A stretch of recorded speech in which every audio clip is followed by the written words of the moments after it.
Hello and welcome to another Super Play video. This one is looking at issue 9 from July 1993. The featured cover game is Street Fighter 2 Turbo, which obviously, as everyone knows, was an absolutely massive game for the Super Nintendo. Gave you obviously a chance to be the bosses, and there's my copy that I've got in my own collection. Anyway, on with the magazine. So, first up we have got, just make sure everything stays in shot there, yeah. So first up we've got an advert here for Addams Family, PUGSLEY'S Scavenger Hunt. And then we've got the editorial page, again, great Street Fighter artwork. So, contents pages here, we have got the import reviews, UK reviews, a couple of players guides, and also the big features here, Street Fighter 2 Turbo, and a couple of other little bits. So, onwards. First big news story is Mario All-Stars coming out, which obviously was 4 games and 1 cartridge, so really was value for money. Updated graphics of the original NES Mario games, and also gave you a chance to play the Lost Levels as well, which was originally Mario Bros. 2 in Japan, and absolutely solid. But again, I'm sure if you've got a Super Nintendo, you probably do own this. So anyway, moving on. We have got some fighting game news with Final Fight 2 up here. So Final Fight 2 was okay. It was not as good as the first one, but it did give you a chance to play 2-player, which was a big selling point. Because obviously it lost a lot. The first Final Fight game, you know, just choosing the 2 fighters having 1 player. Then we've got a bit more fighting news, Neo Geo conversions. So we've got World Heroes, Art of Fighting, Fatal Fury 2. Games I'm not really too bothered about myself, but I know we've got the audience. Then we have Live from Hell City, the 2-page news, you know, for all the latest things going over in Japan. And then we've got some news here on Mortal Kombat, which obviously dead popular in the arcades. The Super Nintendo version didn't have the blood, which obviously put a lot of people off. But you know, we'll get to that later on when we come to the review. I think in about an issue or two's time. And then we've got a bit of news here on Jaguar XD 220, which was going to be coming out on the Super Nintendo, but I don't recall it ever coming out. And then we've got the Super Play Hot List, and then we've got a little feature here, which is quite interesting. What's the name of the game? And it's having a look at a few different titles that have got their Japanese title and the US name, and why there was a change. So here we've got like Super Lest, and then next to it the US name was Space Megaforce, which I know is quite a rare version. The NTSC version, Space Megaforce, does cost quite a bit on eBay. And then Dead Dance and Tough Enough, you know, so there's a few examples there. And then we've got a bit of news here on the Barcode Battler, if anyone remembers that. Wasn't that great. And then we've got some news down here looking at a few fanzines which were popular at that time. Again, someone's recently launched another fanzine, Hyperplay RPG, which I'm quite a fan of. You know, it's not, I think issue 1 is due at any time now, and also it's got a Super Play style, and also it's a fanzine, you know, so it's a bit of a throwback there to the 90s.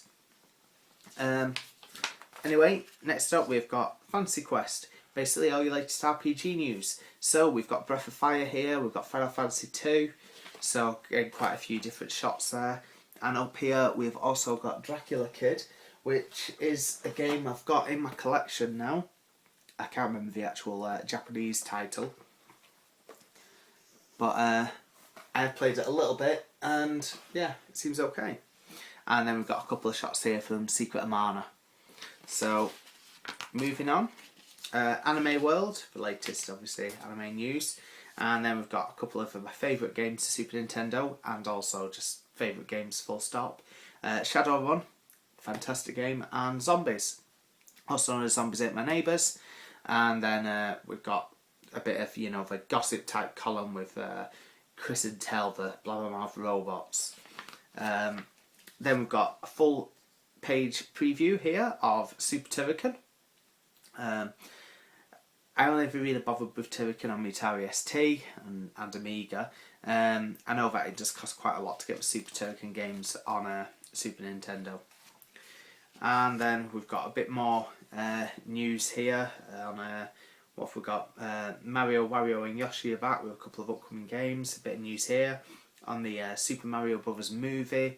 Mario was missing, and so on. And then we've got a little bit of news here, half a preview type thing, well, half a page preview I should say, on WWF Royal Rumble. A much better game than Super WrestleMania because it did have a few more wrestlers, and yeah, it's not that bad. I know that co-host Phil's not that keen on it, but it's something that I do quite like. And then underneath we've got a date book with all your upcoming previews. Well, not previews, sorry, release dates I should say. Got an interview here with Rob Cousins from Acclaim. Obviously they're talking about Simpsons games because that was a massive license for them. Krusty's Funhouse, Super Smash TV. So again, quite a few, you know, decently rated games. And then we've got the charts with Desert Strike, #1 in the chart here. And then Star Fox, Breath of Fire and Star Fox again in the UK import chart, Japanese chart and American chart. And then we've got a page advert here for Super Play Gold. That is a magazine that I will have a look through, but I was going to do it a bit earlier, but I've decided to just do it after I've gone through all 47 issues, because obviously it's recapping quite a few of the reviews I've recently been on about, so it'd be a bit repetitive to be covering it right now. Anyway, moving on, we have now got the big news on Street Fighter 2 Turbo. So I'm just going to obviously, there's not really too much to say about it. Like I say, the big selling point there was that you could actually be the bosses, because that's what a lot of people were writing in, you know, all the time. Can you be the bosses on the original Street Fighter 2? No, you couldn't. So anyway, this came out, and yeah, you could be. And obviously Super Street Fighter 2 eventually came out as well, so yet again, you know, new fighters in it, so on. And obviously with Street Fighter 2 Turbo, a lot faster as well. And down here we've got Capcom Speaks, a few questions there from Capcom. Yeah, sorry, a few questions answered by Capcom I should say. And then we've got import review for Super Bomberman, an absolutely fantastic game. Great party game, and one of the main reasons to have a multi-tap really for your Super Nintendo. Done 5 of them altogether on Super Nintendo. 3 of them came out in the PAL region, 4 and 5 Japan only, and we've given it 92%. Then you got a bit of a box out here, sticking with the multi-tap for other games you can go on, so Secret of Mana, Jimmy Connor's Tennis, Devil's Course, the golf game, never played it, and yeah, a few more here as well. So yeah, they've listed 10 multiplayer games, so you could have a really good night out, definitely. Sorry, a really good night in, even. Yeah, you can't really take your SNES around portably, can you? Sorry about that. So basically, onto the actual other reviews we have got. So on Fortress of Fury, 68%. I think it was Operation Logic Bomb, I seem to remember, something like that was the other title for it. And then we've got, I don't even know this one, The Ghost of Kitaru, 61%. Never heard of it, so I can't really comment on that one, sadly. And then we've got the Player's Guide here for PUGSLEY'S Scavenger Hunt, which was a cover game a couple of issues ago, which is a 4-page guide. And then we've got Games Master advert as usual, and then a review here for Tasmania. Never keen on the Super Nintendo version, 54%. The Mega Drive one though was so much better. The original, well, the first Tasmania game anyway, not the Escape from Mars one. And then we've still got one of these old scratchy card type things still in there, and then a review for Alien 3, which isn't that bad a game. 84% they've given that. I always preferred it on Mega Drive though.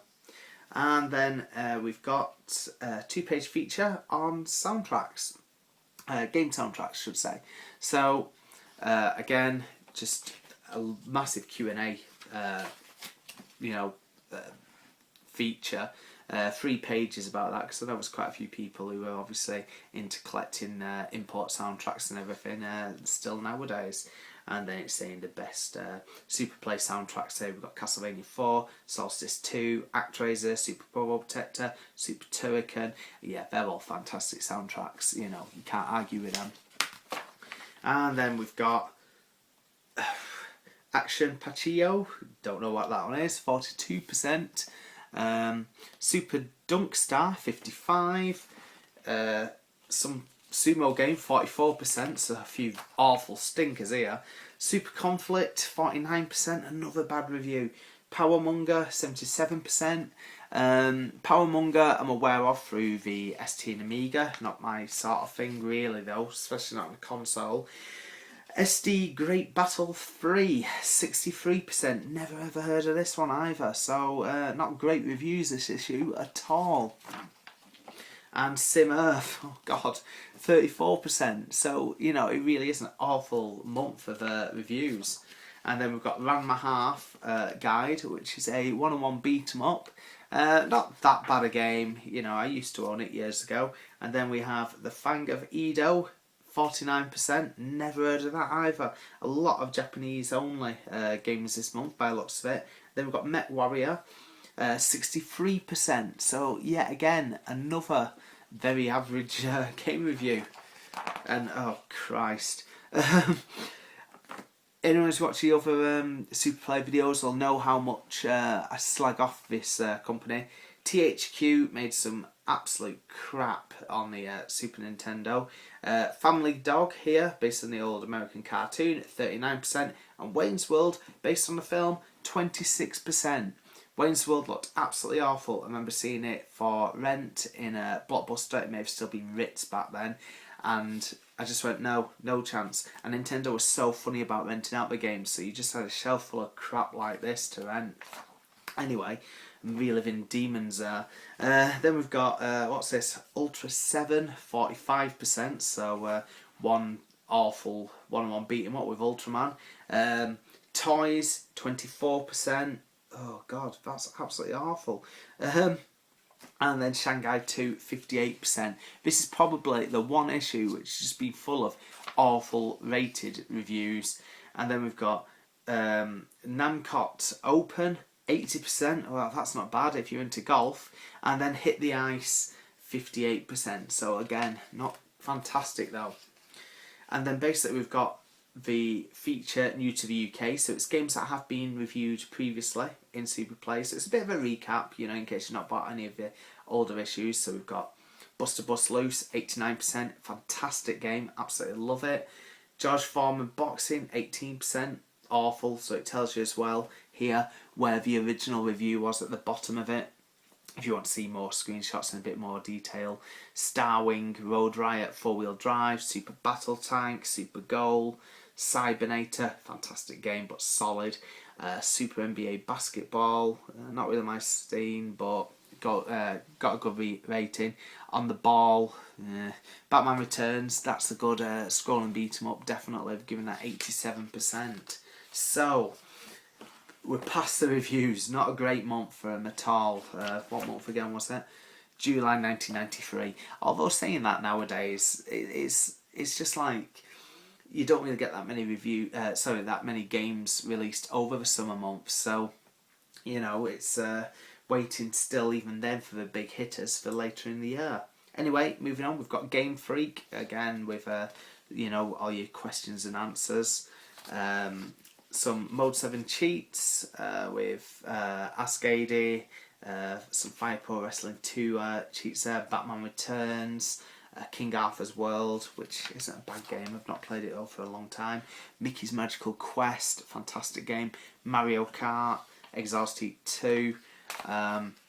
Moving on, we've got Playback, and what else have we got? The What's Hot and What's Not, so Super Mario Collection's Hot. American versus Japanese game artwork, that's still popular now today really, that sort of topic. And multiplayer games, What's Not, game plot lines. And the Super Play interesting cut meter. Right, so it looks like that was about to go. And then here we have got a page full of the envelope art, which again looks absolutely stunning as usual. And then we've got the what cart with top 5 dinosaurs in games. Bit of a weird list there. Yoshi, number 1 obviously. Or Yoshi, however you pronounce it. Top 5 sound effects. Solstice 2, Super Star Wars, Bart's Nightmare, Star Fox, PUGSLEY'S Scavenger Hunt. So again, just going through all these, and then we've got top 5 backgrounds. So again, a really different list. Street Fighter 2, Super Girls and Ghosts, Mickey's Magical Quest, Kiki Kai Kai, Dinosaurs, and then finally, the last couple of little bits, we've got Supermarket, with obviously all your classified ads. And then again, still, subscribe to Super Play, as Nico has this begging, not letter, but little thing is, we've left him out in the cold. He's not coming in until you subscribe. As I mentioned on previous videos, this went on for a while. It even says down here, do yourself and Nico a favour, subscribe to Super Play. And then finally, we've just got the next month page with a picture here for Bubsy the Bobcat, a game I absolutely hate, and if it's reviewed in issue 10, which I seem to remember it was, it's going to get a bit of a slating from me because I bloody hate that game. And down the back we've got Super James Pond to wrap up the issue. Okay, thank you for watching. That's all from me. So next up we will have issue 10, hopefully as soon as possible. Thanks a lot. Bye.